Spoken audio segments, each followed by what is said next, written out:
masih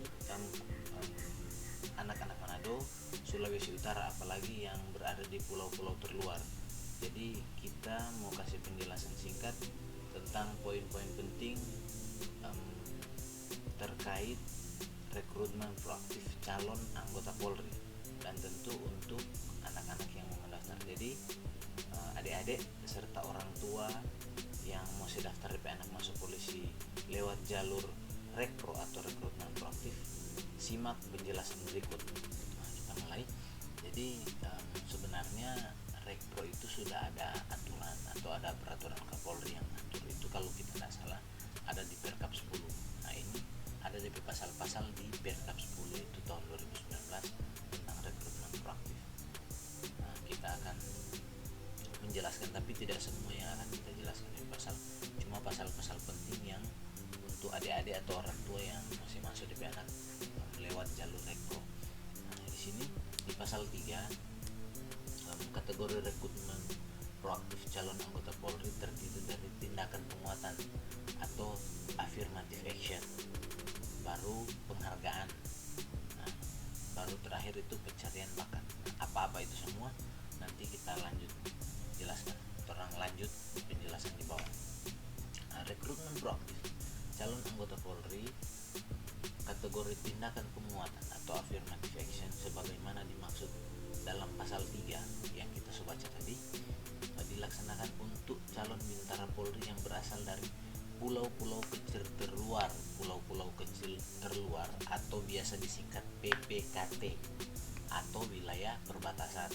Nah, khusus untuk Sulawesi Utara, anak-anak Manado, Kepulauan Sangihe, Kepulauan Sitaro, dan Kepulauan Talaut itu biasanya lewat jalur affirmative action, tapi yang pilihan pertama itu yang pulau-pulau kecil terluar. Nah, untuk wilayah suku dan pedalaman itu, untuk wilayah Sulut kita kira tidak ada.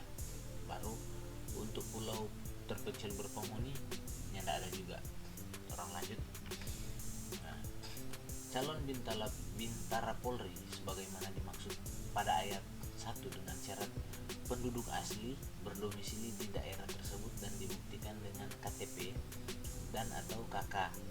Jadi yang orang asli sana cukup pembuktian KTP atau KK. Jadi dia yang lahir besar di sana dan DP orang tua orang sana. Nah, untuk yang KK menumpang atau KTP bukan orang sana, yang mungkin dia lahir atau karena orang tua kerja di daerah itu, akhirnya mau tidak mau dia mesti tinggal dan sekolah di sana, DP aturan ada di bawah ini. Bukan penduduk asli yang berdomisili di daerah tersebut paling singkat 3 tahun terhitung pada saat bukadik yang dibuktikan dengan KTP dan atau KK atau ijazah raport mulai ijazah atau raport mulai kelas 10, 11, 12 di sekolah daerah tersebut. Nah, jadi untuk pembuktian kadang ada yang bilang pindah KTP juga untuk supaya boleh masuk jalur rekro.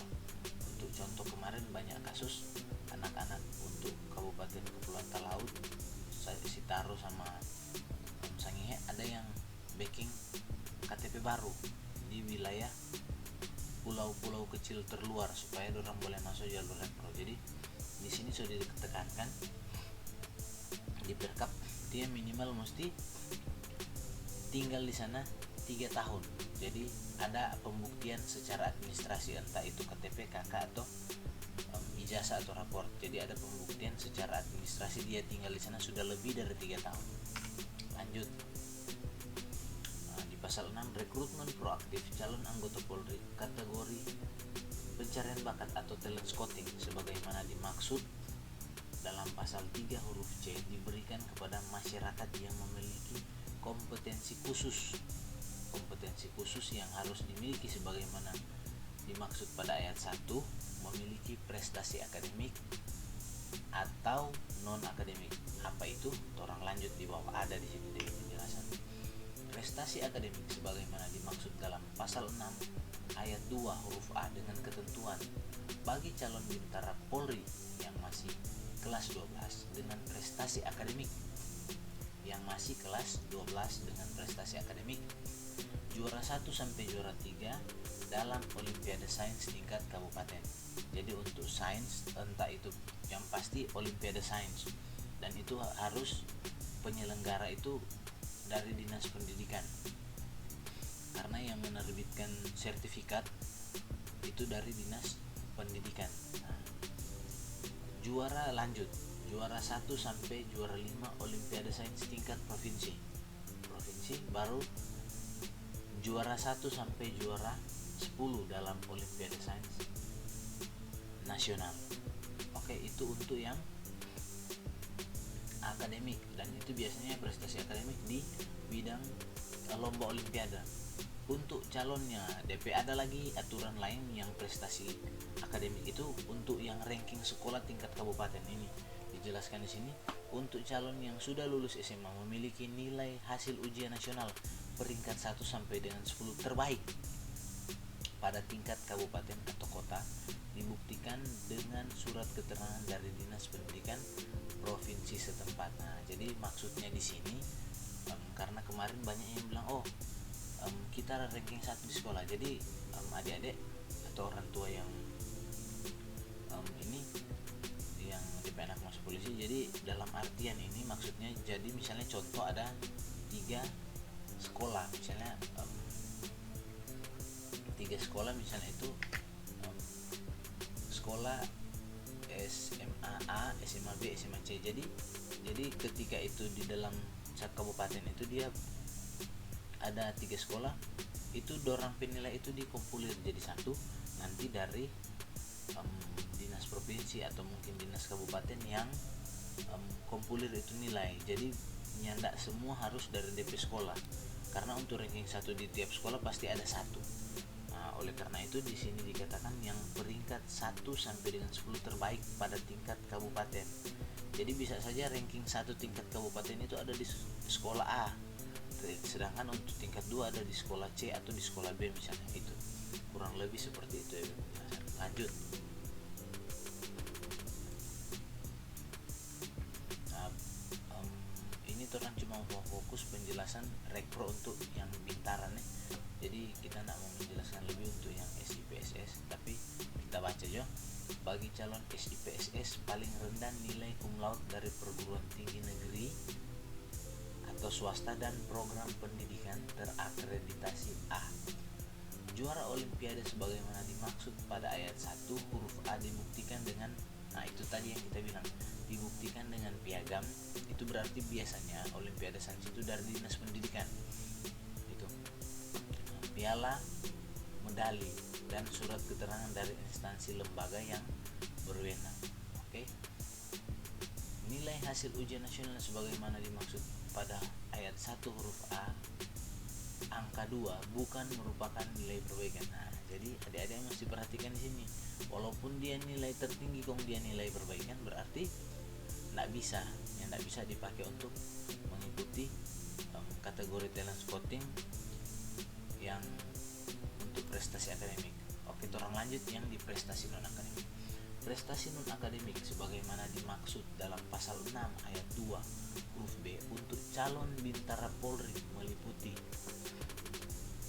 kurang lebih sama juara 1, 2, atau 3 dalam bidang olahraga tingkat provinsi atau nasional, juara 1, juara 2, atau juara 3 dalam musabakah tilawatil Quran tingkat provinsi, nasional, atau internasional, dan atau pasukan pengibar bendera pusaka atau paskibra tingkat nasional. Jadi untuk tingkat provinsi minta maaf adik-adik, jadi yang digunakan untuk non akademik ini cuma paskibra tingkat nasional. Lanjut. Prestasi non akademik sebagaimana dimaksud pada ayat 1 berlaku paling lama 3 tahun sebelum pendaftaran penerimaan anggota Polri dan dibuktikan dengan piagam, piala,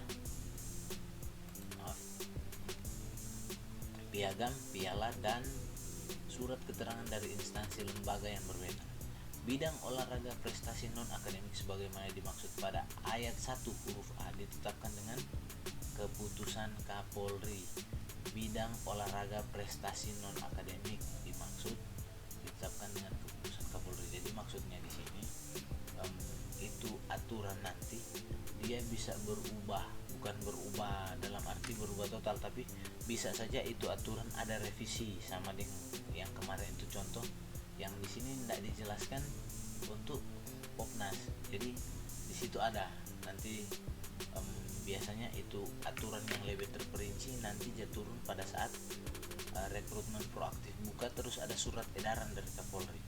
Surat edaran tentunya itu semua orang boleh membaca, download di website Polri untuk penerimaan. Nah, sekarang apa dari persyaratan umum? Persyaratan umum warga negara Indonesia beriman dan bertakwa kepada Tuhan Yang Maha Esa, setia kepada Negara Kesatuan Republik Indonesia atau NKRI berdasarkan Pancasila dan Undang-Undang Dasar Negara Republik Indonesia tahun 1945. Sehat jasmani dan rohani, tidak pernah dipidana atau tidak sedang menjalani proses pemeriksaan karena melakukan suatu kejahatan.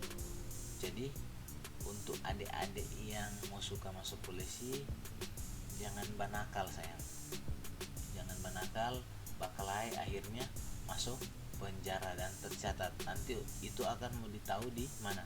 Di pembuatan SKCK, dapat tahu nanti.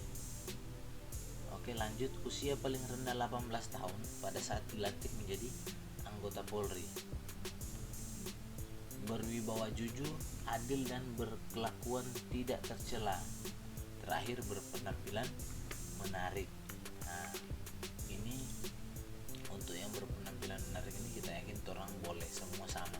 Pasti karena Tuhan ciptakan semua indah adanya. Nah, kurang tergantung bagaimana cara orang supaya orang berpenampilan mau menarik. Persyaratan khusus calon peserta ditetapkan oleh keputusan Kapolri. Oke, sedikit informasi tambahan untuk tinggi penerimaan polisi yang jalur rekro itu DP tinggi untuk laki-laki 163, sedangkan untuk poluan itu 157. Jadi dia kurang lebih dia lebih rendah 3 cm daripada tinggi poluan PTU sama Polki PTU, karena Polki PTU DP tinggi 165 sedangkan cm, sedangkan untuk poluan itu DP tinggi 160. Nah, kurang lebih itu. Jadi kalau boleh satu kita pesan, kalau adik-adik rasa mungkin tahun ini tidak berhasil, so boleh coba mulai latihan karena ini bulan September. Kemungkinan kalau ada jalur rekro itu September, Oktober, November, Desember, dan biasanya penerimaan rekro itu dibuka pada bulan Desember. Dan ingat, penerimaan rekro itu biasanya paling lama dia buka 1 minggu. Jadi so boleh persiapan dari sekarang, jangan nanti tunggu pas buka pendaftaran. Adik-adik mesti ingat, jalur rekro DP tingkat kesulitan waktu tes itu 6 bulan, sedangkan untuk PTU cuma 3 bulan karena selesai tes masih ada binlat. Binlat itu kurang lebih 3 bulan, tes 3 bulan, jadi semua total 6 bulan kurang lebih. Jadi adik-adik yang mau IKO, kita ulang sekali lagi, so boleh mulai belajar, so boleh mulai latihan. Jangan pernah kecewa karena gagal, karena anggaplah kegagalan itu jadi pengalaman. Nah, oke, sebelum tutup, satu kita pakai kata-kata yang kita copy dari orang tua dulu. Tanpa belajar tidak ada perubahan, dan tanpa perubahan adalah kegagalan. Jadi tetap fokus, tetap meniatkan diri untuk masuk polisi, dan mulai latihan dari sekarang. Salam